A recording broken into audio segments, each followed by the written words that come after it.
శ్రోతలకు నమస్కారం. ఇప్పుడు నేను శ్రీమతి ఎద్దనపూడి సులోచనారాణి గారు రచించినటువంటి 'సంసార రథం' అనే నవలను చదివి వినిపించబోతున్నాను. ఇంకా కథలోకి వెళ్దాం. ఉదయం వేళ లాయర్ కృష్ణప్రసాద్ ఇంట్లో అతని గొంతు అసహనంగా గట్టిగా వినిపిస్తోంది. భాను, భాను, ఇంకా ఎంతసేపు నీ ఆలస్యం? భార్యను పిలుస్తున్నాడతను.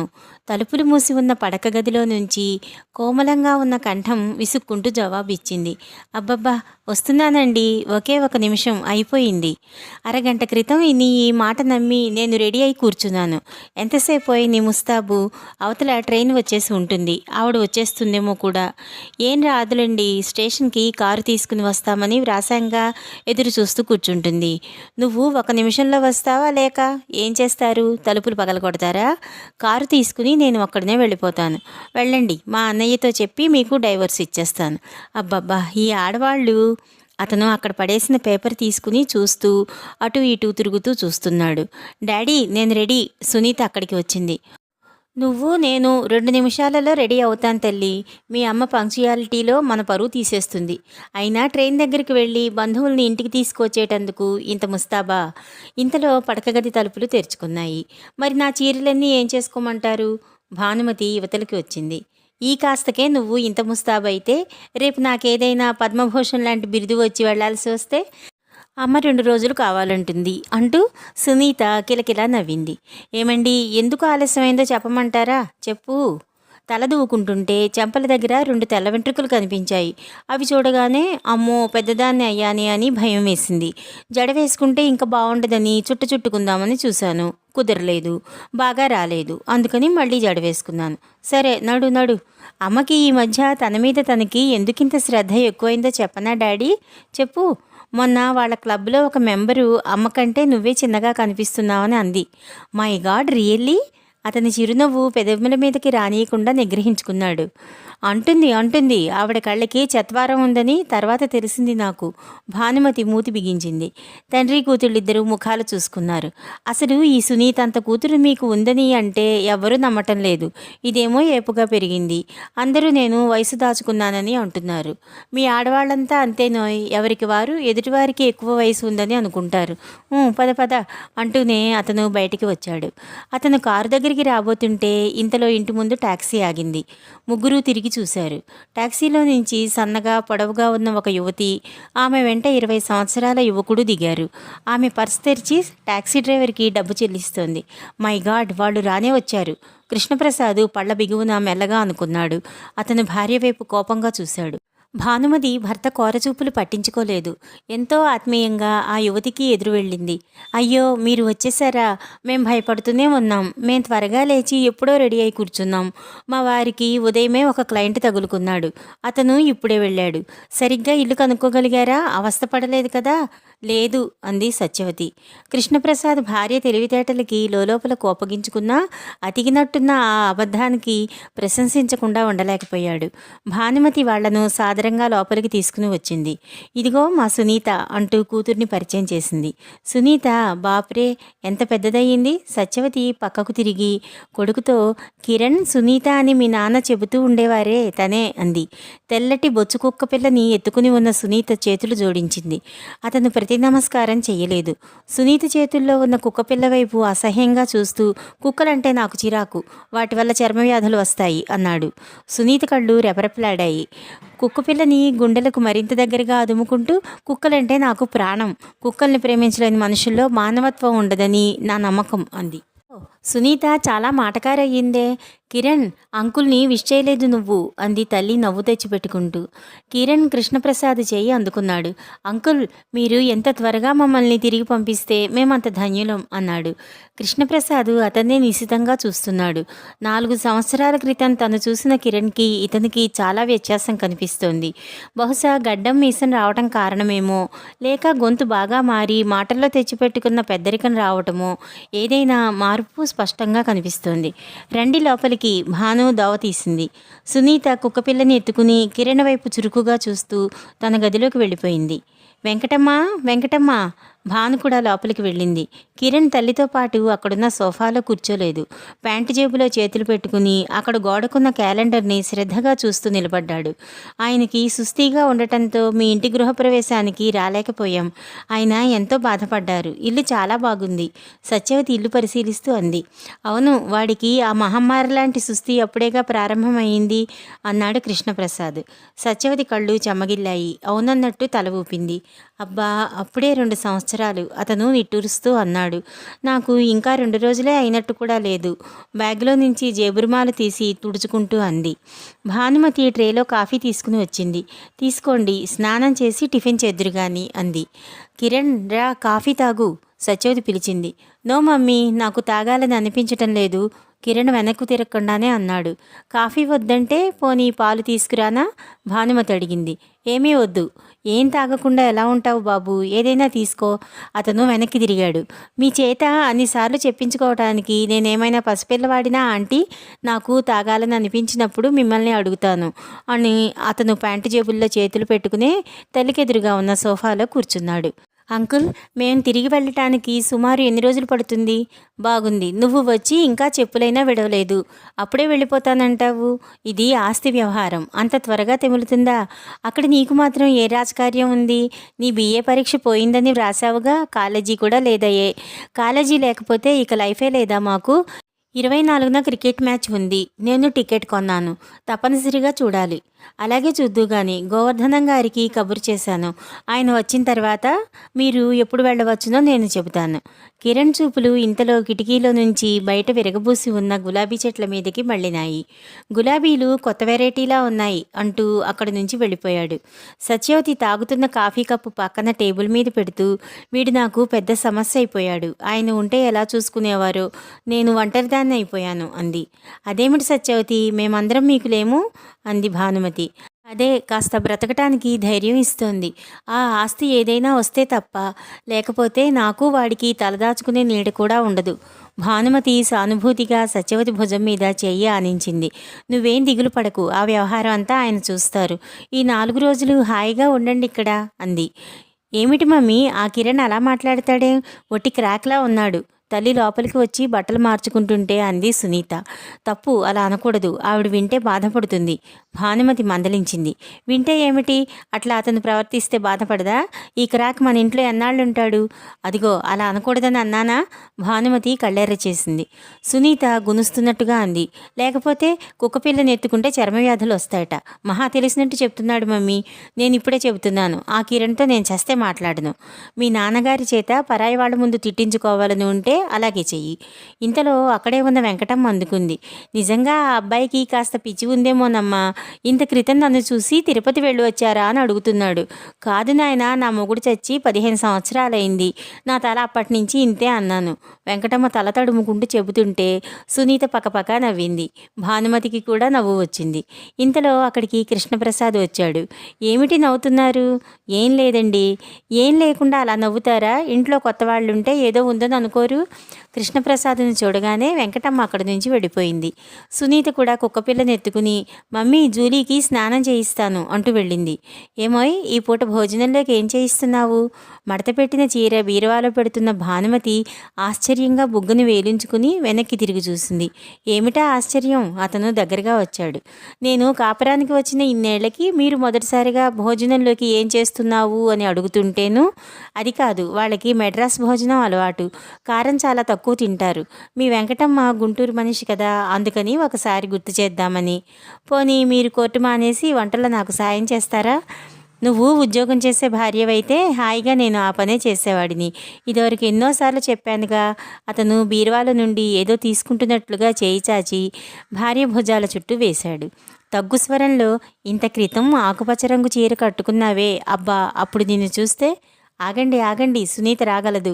ఈ సత్యవతి ఉన్న 4 రోజులు మనం దూరం దూరం, ఒట్టి స్నేహితులం మాత్రమే. అతని ఛాతీ మీద చేయి వేసి వెనక్కి తూసింది. అబ్బా, లంకణాలు నేను తట్టుకోగలనా? అప్పుడప్పుడు అలాంటి లంకణాలు చాలా ఆరోగ్యంలేండి. మరీ నన్ను కొంగును ముడి వేసుకున్నావు కదా, మీరు విప్పుకుని పారిపోండి. నేను వద్దన్నానా? నిన్ను చూస్తుంటే ఇప్పుడు కొత్తగా పరిచయం అయ్యి ప్రేమించుకుని పెళ్లి చేసుకోవాలని అనిపిస్తోందోయ్. అలాగే చెయ్యండి. నేను 1 ఏడాది మా అన్నయ్య దగ్గర ఉంటాను. మీకు బస్ స్టాపుల్లోనో ఏ సినిమా హాల్స్ దగ్గర కనిపిస్తూ ఉంటాను. మీరు మా ఇంటికి ఫోన్ చేయండి, నాకు ఉత్తరాలు వ్రాయండి. భానుమతి హఠాత్తుగా అతని దగ్గరికి వచ్చి అతని గుండెల మీద తల ఆనించింది. నేనెంత అదృష్టవంతురాలనో సత్యవతిని చూస్తేనే కానీ అర్థం కాలేదు. అదేమిటి? అవునండి, పాపం సత్యవతిని చూడండి. నా వయస్సే. భర్త పోయాడు, డబ్బు లేదు, చేతికెదిగిన కుర్రాడు. అండగా నిలబడేది పోయి సమస్యగా తయారయ్యాడు. తన జీవితంలో అన్ని సమస్యలే తప్ప ఆనందం ఏముంది చెప్పండి? అలాంటి కారు చీకట్లో ఉన్న జీవితం ఒంటరిగా భరించడం ఎంత కష్టం? నువ్వు ఇలా మాట్లాడుతుంటే నేను కోర్టుకు వెళ్ళలేను. వెళ్ళండి. భానుమతి దూరంగా జరిగింది. ఆ టీచర్ పని చేస్తున్న విజయలక్ష్మి సంగతి ఏమైందండి? విడాకులు ఇచ్చేశారా? ఇద్దరికీ నచ్చజెప్పి రాజీ కుదిర్చాను. మంచి పని చేశారు. మీరెప్పుడూ అసలు విడాకుల కేసులు తీసుకోకండి, అర్థింపుగా అంది. అతను నవ్వాడు. నీ మాట వింటే నేనింక ప్రాక్టీస్ చేసినట్టే. విడాకుల కేసులు వద్దంటావు, ఖూనీ కేసులు అసలే పనికిరావంటావు, ఆస్తి వ్యవహారాలు ఉసురులు తగులుతాయంటావు, పోట్లాట కేసులు మనకొద్దంటావు. ఇక నేను చూసే కేసులు ఏమున్నాయి? నాకదేం తెలియదండి. మీ మూలంగా ఎవరికీ అన్యాయం జరగకూడదని నా ఆశ. వాళ్ళెవరైనా మిమ్మల్ని తిట్టుకుంటే అవి మన సంసారానికి తగులుతాయేమోనని నా భయం. అతను వాచి చూసుకున్నాడు. నాకు టైం అయింది, వెళ్ళండి. క్షేమంగా వెళ్ళి లాభంగా రండి. ఈరోజు త్వరగా వచ్చేస్తానన్నారుగా. నా కోసం చూడకండి, మీరు భోజనం చేయండి. అలాగే. భోజనంలోకి కూరల్లో కాస్త కారం. అతను వెళ్ళబోయి ఆగాడు. ఈ ప్రాణ స్నేహితుడి భార్యకి ఎలాంటి లోటు రానీయకుండా చూసే బాధ్యత నాది. సరేనా? మీరు నిశ్చింతగా వెళ్ళిరండి. అది కాదోయ్, తను చాలా బాధలో ఉంది, అందుకని. మీ మంచి మనసు నాకు అర్థమైందిలేండి. నేను మీకంటే ఇంకా మంచిదాన్ని. సరేనా? వెళ్ళిరండి. కృష్ణప్రసాద్ భార్య దగ్గరికి రాబోయాడు. అదిగో మళ్ళీ మర్చిపోయారు. సారీ, గుర్తు తెచ్చుకున్నానులే. అతను నవ్వుతూ వెళ్ళిపోయాడు. గోవర్ధనం గారు భోజనం చేసి వక్కనములుతూ తీరుబడిగా వచ్చాడు. ఆయన పండు వృద్ధుడు. తేటగా ఉన్న ఆయన ముఖం చూస్తే ఆయన మనసు మంచిదని ఇట్టే తెలుస్తుంది. ఎంత శ్రమ అయినా పరోపకారం అంటే ఆయనకి ఎక్కడ లేని ఓపిక వస్తుంది. కొడుకులు కోడళ్ళు మీకెందుకు, మీరు ఓ పక్కన కూర్చుని కృష్ణారామ అనుకోండి అని ఎంత కసురుకున్నా విసుక్కున్నా లక్ష్య పెట్టకుండా ఎవరికైనా తన వల్ల ఏదైనా సహాయం కావాలంటే చేస్తుంటాడు.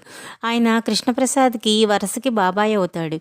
గోవర్ధనం గారంటే భానుమతికి గౌరవం, అభిమానం కూడా. ఇంట్లో ఏదైనా పిండి వంట చేస్తే ఆయనకి పంపకుండా ఉండదు.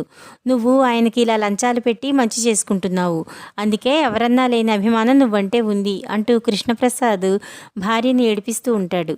గోవర్ధనం గారు లోపలికి వచ్చి అమ్మాయి భాను అని కేకవేయగానే భానుమతి యువతలకు వచ్చింది. ఆయన్ని చూడగానే రండి మామయ్య గారు, ఏమిటి ఇంత ఆలస్యం చేశారు? మీకోసం చూసి చూసి మీ అబ్బాయి కోర్టుకు వెళ్ళారు, రండి కూర్చోండి అంటూ ఆయన్ని మర్యాద చేసింది.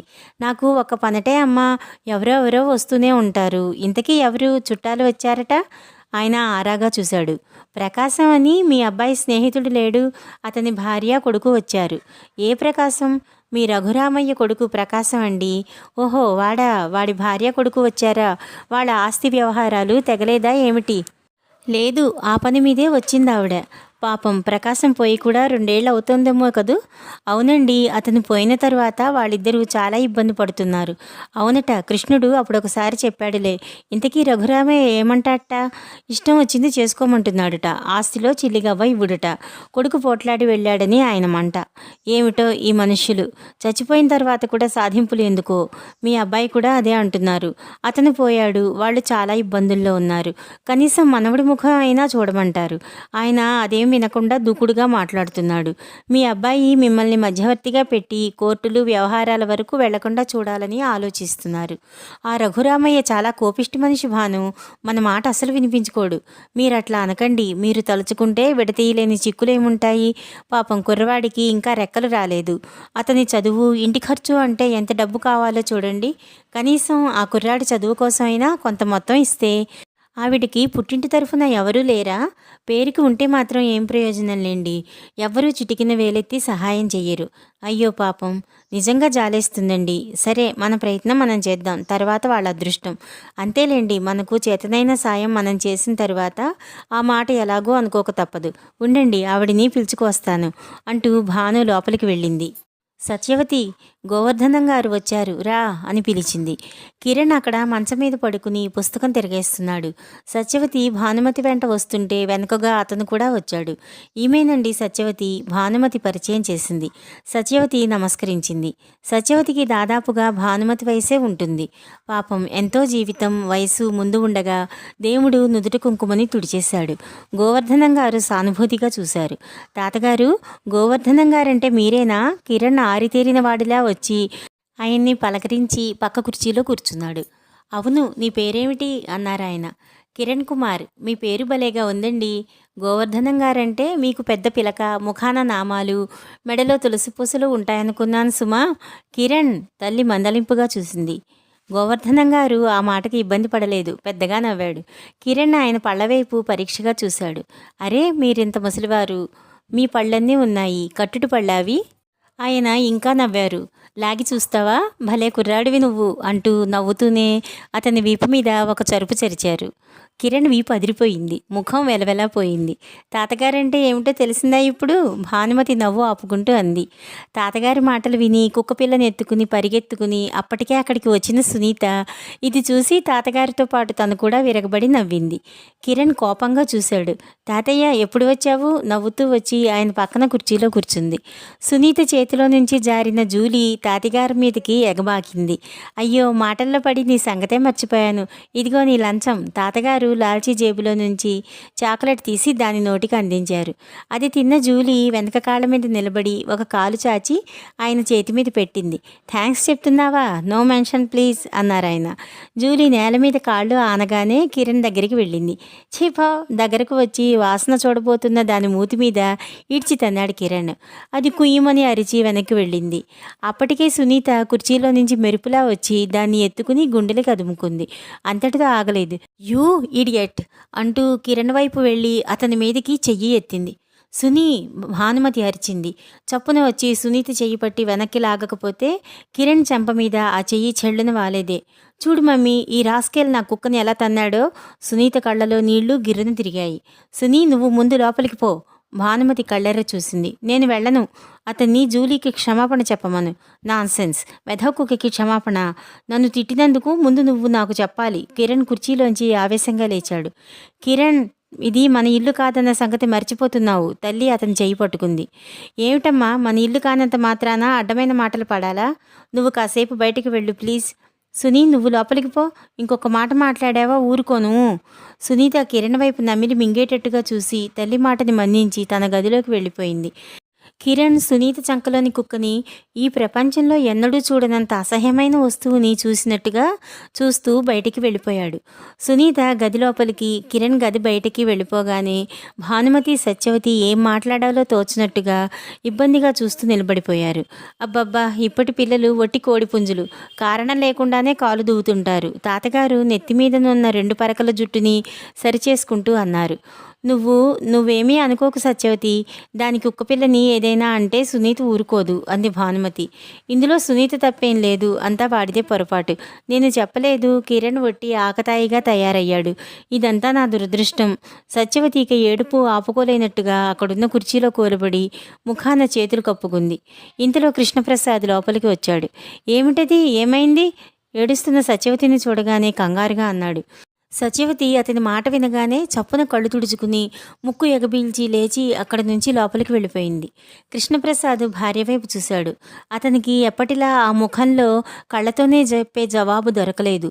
భానుమతి సరిగ్గా భర్త వైపు చూడలేదు, లోపలికి వెళ్ళిపోయింది. వచ్చావా కృష్ణ? నువ్వు త్వరగా వస్తానంటేను కూర్చున్నాను. ఏమైంది బాబాయ్? ఏం లేదురా, పిల్లలేదో అనుకున్నారు. ఆ సత్యవతి కొడుకు చాలా కోపిష్టిలా ఉన్నాడు. అసలు ఏమైంది? ఏం లేదంటున్నానా? సరే, ఇది చెప్పు. నన్ను ఎందుకు రమ్మన్నమని కబురు చేశావు? ఆ రఘురామయ్య గారితో మాట్లాడాలి. ఇంతవరకు మాటలైనాయి కదరా, ఇప్పుడు మళ్ళీ కొత్తగా మాట్లాడేదేముంది? కొత్తగా ఉంది బాబాయ్. మర్యాదగా ప్రకాశానికి రావాల్సిన వాటా ఆస్తిలో నుంచి ఇస్తాడో ఇవ్వడో కనుక్కో. ఇవ్వనని ఇదివరకే చెప్పాడు కదరా. ఇంకొకసారి మళ్ళీ అడుగు. ఇవ్వనంటే కిరణ్ తరఫున నేను దావా వేస్తున్నానని చెప్పు. ఏమిట్రా నీ మాటలు? అవును, ప్రకాశం నా స్నేహితుడు. వాడు చచ్చిపోయాడు. వాడి భార్య కొడుకు ఏ ఆధారం లేకుండా నానా ఇబ్బందులు పడుతూ ఉపవాసాలు చేస్తుంటే నేను ఊరుకోలేను. ఇప్పటికైనా ఆయనకి మంచిగా మన మాట వినిపించాలనే నా తాపత్రయం. ఆయన విననంటే మనం ఏం చేయదలుచుకున్నామో కూడా చెప్పాలి కదా! గోవర్ధనం గారు తల పంకించారు. నిజమేననుకో, కానీ రఘురామయ్య గారితో తగాదా అంటే నువ్వు ఇంకోసారి బాగా ఆలోచించుకోవటం మంచిదేమో. బాగానే ఆలోచించాను బాబాయ్. సరే, సాయంత్రం వెళ్ళి మాట్లాడతాను. నువ్వు గట్టిగా మా ఉద్దేశం చెప్పెయ్యి. అలాగే. కృష్ణప్రసాద్ గోవర్ధనం గారిని పంపేసి లోపలికి వచ్చాడు. ఏమిటి, అసలేం జరిగింది? ఆవిడ నేను వచ్చేసరికి ఎందుకలా ఏడుస్తోంది? సునీత కిరణ్ని ఏమంది? ఆదుర్దాగా అడిగాడు. భానుమతికి భర్త దగ్గర ఏ విషయమైనా దాచటం అలవాట్లేదు. జరిగినదంతా చెప్పేసింది. వాడికి కుక్కలంటే అసహ్యం అని చెప్పాడుగా. జూలీని అసలు ఎందుకు వాడి దగ్గరికి వెళ్ళనిచ్చింది సునీత అన్నాడు. సునీత కావాలని వదలలేదండి, దానంతట అదే వెళ్ళింది. సరే సరే, ఇంక నుంచి ఇలాంటివి జరగకుండా చూడు నువ్వు. చిత్తం. అలాగే. అది కాదోయ్, వాళ్ళేదో రాక రాక వచ్చారు, 4 రోజులుండి వెళ్ళిపోతారు. వాడు కొంచెం క్రాకేననుకో, మనం అది అర్థం చేసుకుని కాస్త ఓపిక పడితే సరిపోలా? అలాగేనంటున్నానుగా. నువ్వు కాస్త సునీతికి చెప్పు, మీరే పిలిచి చెప్పండి. అబ్బా, ఇలాంటివి తల్లి చెబితేనే సరిగ్గా అర్థం అవుతుంది. అది కాదులేండి, మీ ఎత్తు నాకు తెలుసు. కూతురి దగ్గర తండ్రిగారి మంచితనం పోకూడదు, అదేదో నేనే భరించాలి. నీ కోపం, తాపం, నీ అలుక అవన్నీ నేను భరించటం లేదుటోయ్. ఎందుకండి ఆ మాటలు? అసలు నేను మీ మీద ఎప్పుడైనా అలిగానా? మీరే చీటికి మాటికి ముఖం సీరియస్గా పెట్టి నా మనశ్శాంతి తీసేస్తుంటారు. ఎందుకండి అలా చేస్తారు? కృష్ణప్రసాద్ భార్యని దగ్గరగా తీసుకున్నాడు. అది నా రహస్యం, నీకు చెప్పను. అది నీకు తెలిసిన రోజున మన దాంపత్య జీవితంలో రుచైపోతుంది. ఏమిటో, మీరు ఒక్కొక్కసారి ఎంతో అర్థమైపోయినట్టే ఉంటారు, మళ్ళీ అసలు అర్థమే కారు నాకు. భానుమతి గునిసింది. అట్లా అర్థమయ్యి అర్థం కానట్టుగా ఉంటేనే అది జలతారు పరదాల అడ్డంగా ఉండి ఇంకా ఇంకా ఒకరంటే ఒకరికి ఇష్టం కలిగేలా చేస్తుంది. అతను అంటూ ఉండగానే ఫోన్ గణగణ మోగింది. హలో. నమస్కారం, ఇంటి దగ్గరే ఉంటాను. అతను వాచి చూసుకున్నాడు. ఇప్పుడే కోర్టు నుంచి వచ్చాను. సరే రండి అన్నాడు. క్షణం క్రితం భార్యతో సరసాలాడి ప్రసన్నంగా ఉన్న ఆ ముఖం సీరియస్గా అయ్యింది. మూర్తి ఉన్నాడా బయట? రామదాసు గారు వాళ్ళు ఒక 10 నిమిషాల్లో వస్తారట. వెంకటమ్మతో చెప్పి మంచి కాఫీ చేయించిపోయి గబగబా బట్టలు మార్చుకోవటానికి వెళుతూ అన్నాడతను. కిరణ్ సోఫాలో వెనక్కు వాలి టీపాయ్ మీద కాళ్ళు పెట్టి విలాసంగా కూర్చుని ఉన్నాడు. అతని పక్కన ఉన్న ట్రాన్సిస్టర్లో నుంచి సంగీతం ఉధృతంగా వినిపిస్తోంది. దానికి అనుగుణంగా అతని కాళ్ళు ఊగుతున్నాయి. ఆ సంగీతం అతనికి చాలా నచ్చినట్లుగా అతను అరమోడుపు కన్నులతో పరవశంగా ఉన్నాడు. ఇంతలో ఉన్నట్లుండి ట్రాన్సిస్టర్ ఆగిపోయింది. అతను ఏమైందా అని తిరిగి చూసేసరికి సునీత ఎప్పుడు అక్కడికి వచ్చిందో ట్రాన్సిస్టర్ చేత పట్టుకుని చక్కాపోతోంది. ఏయ్, అతను అరిచినట్టుగా పిలిచాడు. సునీత ఆ పిలుపుకి కనీసం వెనక్కి తిరిగి కూడా చూడలేదు. అతను లేచి వచ్చాడు. సునీత ట్రాన్సిస్టర్ తీసుకువచ్చి డ్రాయర్లోకి తోసి తాళం వేసింది. ఆ ట్రాన్సిస్టర్ ఇటు ఇవ్వు. సునీత మాట్లాడలేదు. మౌనంగా వెళ్ళి తను చదువుతున్న పుస్తకం చేతుల్లోకి తీసుకుని కూర్చుంది. నీకే చెప్పేది, అతను రెట్టించాడు. సునీత పలకలేదు. కిరణ్ దగ్గరికి వచ్చి సునీత చేతిలోని పుస్తకం లాగి నేల మీదకి విసిరి కొట్టాడు. మమ్మీ! సునీత ఇల్లు అదిరిపోయేలా అరిచింది. ఏమిటే? భాను పరిగెత్తుకు వచ్చింది. తన వెంట సత్యవతి కూడా వచ్చింది. సునీత కిందపడి ఉన్న పుస్తకాన్ని వేలుతో చూపించింది. అది చూడు, నేను చదువుకుంటూ ఉంటే పుస్తకం లాగి కింద గిరాటు కొట్టాడు. మర్యాదగా వెంటనే తీసి ఇమ్మను. ఏమిట్రా కిరణ్, నీకు మతిపోయిందా? సత్యవతి చప్పున ఆ పుస్తకం తీసి సరిచేసి సునీత చేతికిచ్చింది. నేను ఆ పని ఎందుకు చేశానో అడగవేం? ఎందుకైనా అలా కింద పారేయడం బాగాలేదు, సత్యవతి కోపం నిగ్రహించుకుంటూ అంది. ఆ అమ్మాయి ఏం ఘనకార్యం చేసిందో తెలుసా? నేను పాటలు వింటూ ఉంటే ట్రాన్సిస్టర్ తీసి దాచి తాళం వేసింది. ఏం సునీత, నిజమేనా? భానుమతి కూతుర్ని నిలదీసింది. నిజమే మమ్మీ, మెల్లగా పెట్టుకోమని 2 సార్లు చెబితే వినలేదు. అక్కడ అంత పెద్దగా అది మోగుతుంటే నా చదువు తలకు ఎక్కటం లేదు. కిరణ్, అంత పెద్దగా పెట్టవద్దని నేను కూడా చెప్పాను. ఇది మన ఇల్లు కాదన్న సంగతి మర్చిపోయి ప్రవర్తిస్తున్నావు, కొడుకుని మందలించింది. పోనీండి కిరణ్, పెట్టుకుంటే పెట్టుకున్నావు, కాస్త అవతల గదిలో పెట్టుకో. సునీతకి పరీక్షలు దగ్గరకు వస్తున్నాయి, అది చదువుకోవాలి కదా. భానుమతి నచ్చచెప్పింది. చదువు విలువ తెలిసి ఏడిస్తేగా. కిరణ్ మళ్ళీ రెచ్చిపోయాడు. అదిగో విన్నావా ఆంటీ, నీ కూతురు మాటలు. నాకు చదువు విలువ తెలియదుట అంటే నేను తప్పాననేగా. అబ్బబ్బా, నీకు ఎన్నిసార్లు చెప్పాలి? అన్ని చోట్ల ఒకటే ప్రవర్తన. సత్యవతి ఎలా వారించాలో తెలియక తికమక పడుతోంది. ఒకళ్ళ ఇంటికి వచ్చాం అనే మర్యాద ఉంటేగా. సునీత సణిగింది. ఇంటికి వచ్చిన వాళ్ళని ఎలా గౌరవించాలో నీకు తెలిసేడిస్తేగా. అబ్బబ్బా కిరణ్, ఊరుకో. సత్యవతి చెయ్యి పట్టుకుంది. సునీ, నువ్వు నా గదిలోకి పోయి చదువుకో. భానుమతి కూడా బతిమలాడింది. నా గదిలో నుంచి నన్ను పొమ్మంటావేం మమ్మీ? ఈ గదిలో ఎవరు పరాయి వాళ్ళో వాళ్ళనే పొమ్మను. పోతాన్లే, నువ్వేం చెప్పనవసరం లేదు. కిరణ్ అంగలేసుకుంటూ వెళ్ళిపోయాడు. సునీత, నీకు అసలు బుద్ధుందా? నాన్నగారు వింటే ఎంత తిడతారో తెలుసా? భాను కూతుర్ని చివాట్లు వేసింది. ఎందుకు తిడతారు? నేనేం తప్పు చేశానని? 4 రోజులుండి వెళ్ళిపోయే వాళ్లతో ఏమిటా గొడవ? ఇంకోళ్ళ ఇంటికి వచ్చినప్పుడు ఎలా ప్రవర్తించాలో తెలియని మూర్ఖులకి అలాగే చెయ్యాలి.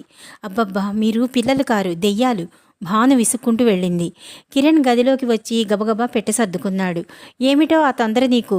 ఆ అమ్మాయి అంత గర్వంగా మాట్లాడిన తరువాత నేను ఇంకొక క్షణం కూడా ఈ ఇంట్లో ఉండను. మహాలావు చదువుతోందిలే, గానుగిద్దులా వెధవ చదువు. ఆ పొగరు చూడు. కిరణ్, మన పని మీద మనం ఇక్కడికి వచ్చాం. మనం రాలేదు. ఈ అంకులు మన ప్రాణాలు తీసి ఇక్కడికి తీసుకువచ్చాడు. నేను రానని మొదటే చెబితే నువ్వే నన్ను లాక్కు వచ్చావు. కిరణ్, మరీ చిన్నపిల్లాడిలా మాట్లాడకు. నీకా ఉద్యోగం లేదు, చదువు పూర్తి కాలేదు, ఆ ఊరి నిండా అప్పులు. మనం ఎలా బతుకుతాం? అందుకని పరాయి వాళ్ళ ఇంట్లో కూర్చుని మాటలు పడతామా? నీకు ఆ డబ్బు దస్కం కావాలంటే నువ్వు ఆ పనులు చూసుకుని నీ ఇష్టం వచ్చినప్పుడు రా, నేను వెళ్ళిపోతాను. అంకుల్కు చెప్పకుండానేనా? అడుగో, అంకుల్ రానే వచ్చాడు. అంకుల్, నేను మా ఊరు వెళ్తున్నాను. కృష్ణప్రసాద్ ఆశ్చర్యపోయాడు. ఇదేమిటి ఇంత హఠాత్తుగా ఎందుకు? నేను ఇక్కడ ఉన్న కొద్దీ మీ అమ్మాయి చదువు చెడిపోతుంది అని ఎవరన్నారు? వాడి మాటలు మీరు పట్టించుకోకండి అంది సత్యవతి. అసలు ఏమైంది? సునీత ఏమైనా అన్నదా? ఏమీ అనలేదు. ఉండు కిరణ్, నేను కనుక్కుంటాను. కృష్ణప్రసాద్ సరాసరి భార్య గదిలోకి వచ్చాడు. అక్కడ సునీత, భానుమతి నిలబడి ఉన్నారు. వాళ్ళిద్దరినీ చూడగానే ఏదో గొడవ అయ్యిందని అతనికి తెలుస్తూనే ఉంది. డాడీ, సునీత తండ్రి అడగకముందే జరిగినదంతా చెప్పేసింది. కృష్ణప్రసాద్ అంతా విన్నాడు.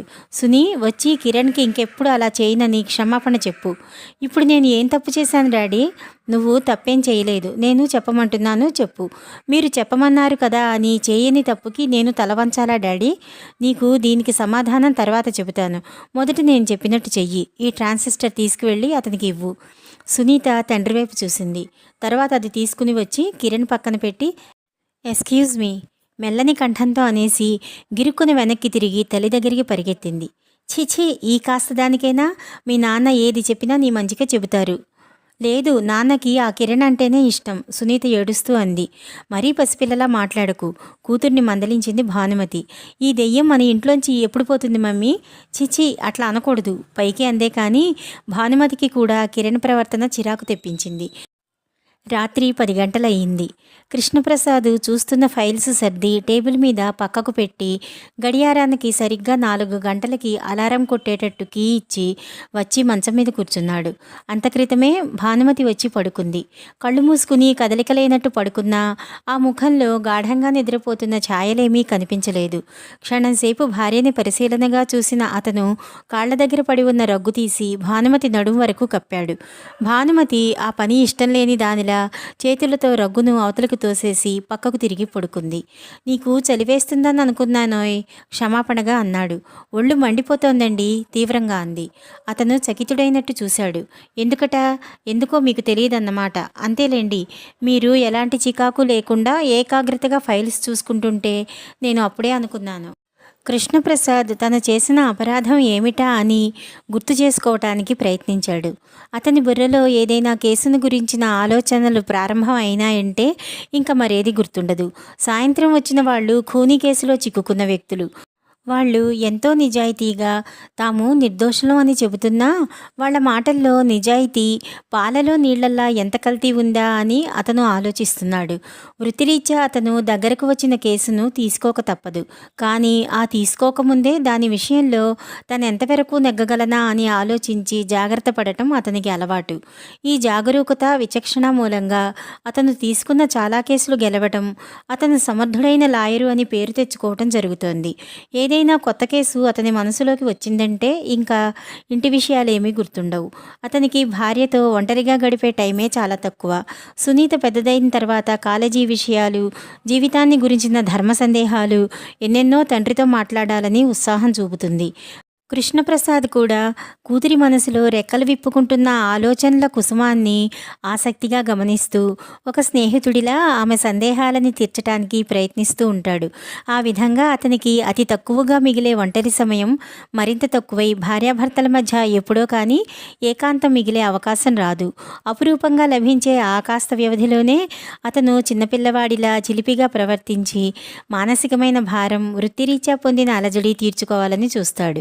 మామూలుగా భానుమతి కూడా ఈ ఒంటరి సమయాల కోసం ఎదురుచూస్తుంది. సంసారంలో ఎన్నెన్నో చిరాకులు ఉంటాయి. వాటిని ఎక్కువ భారం తను భరించినా ఒక్కొక్కసారి తను మోయలేని వాటిని భర్త భుజాల మీదకి దింపక తప్పదు. ఏదైనా సమస్య వస్తే ఇద్దరూ దాని గురించి నిర్మోహమాటంగా చర్చించి పరిష్కార మార్గం చూసుకుంటారు. భానుమతి ఎప్పుడైనా సూటిపోటీగా ఏదైనా అంటే అతను కుండబద్దలు కొట్టినట్లుగా దాన్ని గురించి తెలుసుకుంటే కానీ వదలడు. ఇప్పుడు కూడా అంతే జరిగింది. నేను చేసిన అపరాధం ఏమిటో కాస్త గుర్తు చెయ్యి, సంజాషి ఇచ్చుకుంటాను అతను వెనక్కి దిండు మీదకి ఆనుకుని తల కింద చేతులు పెట్టుకుంటూ అన్నాడు. సాయంత్రం సునీత మీద ఎందుకు చిరాకు పడ్డారు? నేనా? అతను ఆశ్చర్యపోయాడు. చెబుతున్నాగా మీకేదీ గుర్తుండదు. దాని తప్పు లేకపోయినా బలవంతంగా ఆ కిరణ్కి క్షమాపణ చెప్పించారు. ఆ ట్రాన్సిస్టర్ ఇప్పించారు. దాన్ని సముదాయించేసరికి నా తల ప్రాణం తోకకి వచ్చింది. అది ఈ పూట అన్నం తినలేదు. మీరు కనీసం అది ఎందుకు భోజనానికి రాలేదని అడగనైనా అడగకుండా వాళ్లతో కలిసి భోజనం చేసేశారు. My God! అతను నుదుటి మీద చేయి పెట్టుకున్నాడు. అతను ఆ ఖూనీ కేసులో ఇరుక్కున్న పార్టీతో మాట్లాడి పంపేసరికే చాలా ఆలస్యం అయ్యింది. ఆ తరువాత భోజనం రెడీ అయ్యిందని, తన కోసం చూస్తున్నారని వెంకటమ్మ అంటే వెంటనే వచ్చి భోజనం చేశాడు. భోజనం చేస్తున్నా అతని ధ్యాసంతా ఆ కేసు మీదనే ఉంది. తను అన్నంలో ఏం తిన్నాడో కూడా గుర్తులేదు. భానుమతి సాధింపుగా అంది. మీరు కనీసం దాన్ని పిలవనైనా పిలవలేదని అది ఇంకా బిగుసుకుంది. నేనెంత బతిమలాడినా రాలేదు. అలుకుతో భోజనం మానేయటమా? నాన్సెన్స్. ఇది ఎప్పటినుంచి మొదలుపెట్టింది? పిలు, నేను అడుగుతాను. మీరే పిలవండి, మేలుకునే ఉంది. సునీత, సునీత అతను పిలిచాడు. కానీ వెంటనే పక్క గదిలో నుంచి జవాబు వినిపించలేదు. కృష్ణప్రసాద్ మంచం మీద నుంచి లేచి వెళ్ళాడు. భానుమతి మంచం మీద పడుకునే వాళ్ళ సంభాషణ ఆలకిస్తోంది. చిన్నప్పటి నుంచి అంతే. కూతురికి ఏదైనా అలక వస్తే తండ్రే తీరుస్తాడు. తను ఏదో పని సాకుతో దూరంగానే ఉంటుంది. పక్క గదిలో నుంచి మాటలు వినిపిస్తున్నాయి. ఇంకా చదువుకుంటున్నావా? నిద్రపోవటం లేదు? పరీక్షలు దగ్గరికి వస్తున్నాయి డాడీ. సునీత స్వరం మెల్లగా దీనంగా ఉంది. ఇంకా ఎన్ని రోజులున్నాయి? 2 నెలలు. బాగా చదువుతున్నావా? నీకు క్లాస్ రాకపోతే నాకెంత సిగ్గుచేటో తెలుసా? తెలుసు డాడీ. భోజనం ఎందుకు మానేశావు? సునీత జవాబు చెప్పలేదు. ఇలా రా. కృష్ణప్రసాద్ టేబుల్ని ఆనుకుని నిలబడ్డాడు. సునీత దగ్గరికి వచ్చింది. అతను కూతురి భుజం మీద చేయి ఆనించాడు. నేను నీకు ఎన్నిసార్లు చెప్పాను, జీవితంలో చాలా ధైర్యంగా ఉండటం నేర్చుకోవాలి. చిన్న చిన్న విషయాలకు మనసు నొచ్చుకోవటం, ఏదో పెద్ద అవమానం జరిగిందని కుంగిపోవటం మంచిది కాదు. అదొక మానసికమైన బలహీనత అయిపోతుంది. సాయంత్రం జరిగిన కాస్త దానికి నువ్వెందుకు బాధపడాలి? కిరణ్ మన ఇంటికి వచ్చిన అతిథి కాబట్టి మనం మర్యాద చూపించటం తప్పేం లేదు. కిరణ్ పేరు వినగానే సునీత చుర్రుమన్నట్టు తలెత్తింది. చెయ్యని తప్పుకి క్షమాపణ చెప్పటం మర్యాద డాడీ? అబ్బబ్బా, అదిగో అదే వద్దంటున్నాను. నువ్వు అంత సీరియస్గా ఎందుకు తీసుకోవాలి?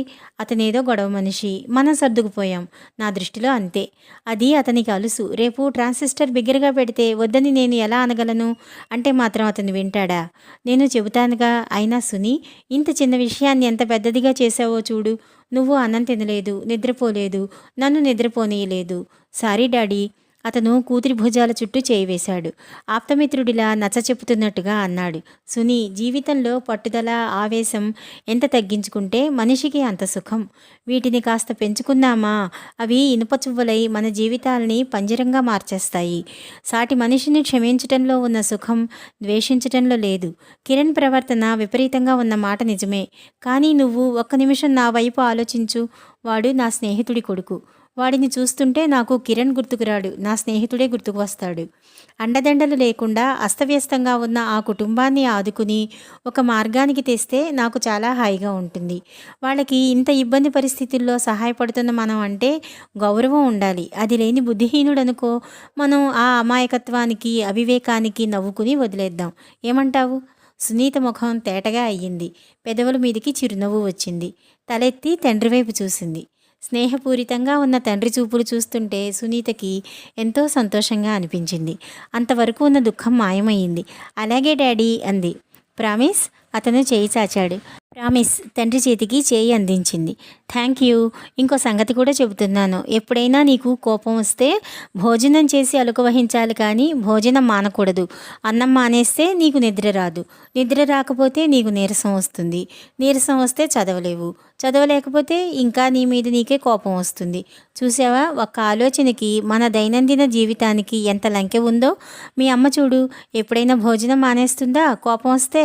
రోజు కంటే ఎక్కువ తిని పోట్లాడుతుంది. నేను మీతో పోట్లాడలేనుగా డాడీ. కరెక్ట్, ఇది కూడా ఒక పాయింటే. ఈసారి నీకు కోపం వస్తే ఒక చిన్న చీటీ మీద డాడీ నాకు కోపంగా ఉంది అని వ్రాసి నా టేబుల్ మీద పెట్టేయి. నువ్వు చూడకపోతే? అతను జుట్టు పైకి తోసుకున్నాడు. ఇది కూడా పాయింటే. సరే, నా కళ్ళు దేని మీద తప్పనిసరిగా వాలుతాయో ఆ ప్రదేశం చూసి అక్కడ ఉంచు. ఆ చోటు ఏమిటో నేను చెప్పనా? సునీత చెప్పమన్నట్టు చూసింది. రోజు నిద్ర లేవగానే, నిద్రపోయేటప్పుడు, కోర్టుకి వెళ్ళేటప్పుడు, ఇంటికి రాగానే మీ అమ్మ ముఖం నాకు ఎదురవుతుంది. ఆ చీటీ మీ అమ్మ ముఖానికి అంటించేయి. అంతకంటే బెస్ట్ ప్లేస్ ఇంకేదీ లేదు. పో డాడీ. సునీత పక్కున నవ్వింది. కృష్ణప్రసాద్ కూడా నవ్వాడు. అప్పటికే ఆ గది గుమ్మంలోకి వచ్చి నిలబడి పూలజల్లులా కురుస్తున్న ఆ నవ్వుల్ని గమనిస్తున్న భానుమతి పెదవుల మీద కూడా చిరునవ్వు మెదిలింది. కూతురితో కలిసి అలా నవ్వుతూ ఉన్న భర్తని చూస్తుంటే భానుమతికి ఎంతో సంతోషంగా అనిపించింది. తనకి తలా తోకా కనిపించకుండా భయపెట్టే జటిలమైన సమస్యలు అతను మాటల నేర్పుతో చిటికలో పరిష్కరిస్తాడు. సునీత తండ్రి పోలికే. కృష్ణప్రసాద్ చూస్తుంటే భానుమతికి సంతోషం వెన్నెల మీద విచారపు మబ్బుతునకు అడ్డు వచ్చింది. భగవంతుడు ఒక్క మగపిల్లవాడిని కూడా తనకి ప్రసాదించి ఉంటే ఎంత బాగుండేది. ఆ క్షణంలో ఆ తండ్రి కూతుళ్ళిద్దరూ అన్నా చెల్లెళ్ళులా కనిపించారు. కృష్ణప్రసాద్ వెనక్కు తిరిగి భార్య వైపు చూశాడు. ఏమిటోయ్ అలా చూస్తున్నావు? అన్నం కలిపి తీసుకురా అన్నాడు. భానుమతి వంట ఇంట్లోకి వెళ్ళింది. 5 నిమిషాల్లో ప్లేటులో పెరుగు అన్నం కలిపి తెచ్చి భర్త చేతికి అందించింది. కృష్ణప్రసాద్ అది తీసుకుని, నీకు కోపం తెప్పించానుగా, దానికిది సంజాయిషి అంటూ తనే సునీతకి తినిపించసాగాడు. డాడీ, మమ్మీ కూడా సరిగ్గా తినలేదు అంటూ సునీత తండ్రి చేయి పట్టుకుని తల్లికి తినిపించింది. అరగంట తర్వాత సునీత నిద్రపోయింది. భానుమతి దోమతెర దించుతుంటే సునీత తల్లి మెడ చుట్టూ చేయి వేస్తూ, అమ్మా, నాన్నగారి మీద నేను ఇంకెప్పుడు కోపం తెప్పించుకోను, ప్రామిస్ అంటూ వాగ్దానం చేసింది. అంటే నా మీద వస్తుందనా? లేదు మమ్మీ, నీ మీద నాకెప్పుడూ రాదు. మా కాలేజీలో కూడా అందరూ నన్ను అదృష్టవంతురాలినని పొగుడుతారు. ఎందుకో తెలుసా? ఎందుకట? తెలియనట్టే అడిగింది. మా అమ్మలాంటి అమ్మ దొరకటం ఎంతో వరంట. నిజంగానా? కూతురి బొగ్గ సాగదీసింది. భానుమతి కూతురి గదిలో లైట్ తీసి వచ్చేసరికి కృష్ణప్రసాద్ మంచం మీద దిండుకి ఆనుకుని కూర్చుని భార్య రాక కోసం ఎదురు చూస్తున్నాడు. సునీ నిద్రపోయిందా? కింద పడిన రగ్గు తీసి మంచం మీద పెడుతూ అంది. నీ ఒళ్ళు మంట తగ్గిందిటోయ్. మీరు మంటలు పుట్టించనుగలరు, మళ్ళీ ఆర్పనుగలరు. పిల్లలకి మనం ఆత్మాభిమానం నేర్పుతాం అనుకుంటాం, వాళ్ళు దురభిమానం నేర్చుకుంటారు. మనం కాస్త జాగ్రత్తగా కనిపెట్టాలి. ఎవరి విషయం మాట్లాడుతున్నారు మీరు? ఇంకెవరి విషయమో మనకెందుకు, మన సునీత సంగతే. ఇలాంటి చిన్న చిన్న వాటికి ఇంత రాద్ధాంతం చేయటం అలవాటు చేయకూడదు. ఇది మరీ బాగుందండి. నేనేం చేశాను? పిల్లలకి ఇలాంటి విషయాల్లో తర్ఫీదు ఇవ్వటం పూర్తిగా తల్లుల బాధ్యత. వాళ్ళకి మంచి చెడు వివక్షతతో పాటు అర్థం చేసుకునే నేర్పు, సర్దుకుపోయే మనస్తత్వం బాగా నేర్పాలి. మరి తండ్రులేం చేస్తారుట? 2 చేతులా డబ్బు సంపాదించి భార్యలని గారంగా చూస్తారు. పిల్లల పెళ్ళిళ్ళు, చదువులకి కావాల్సినవన్నీ సమకూరుస్తారు.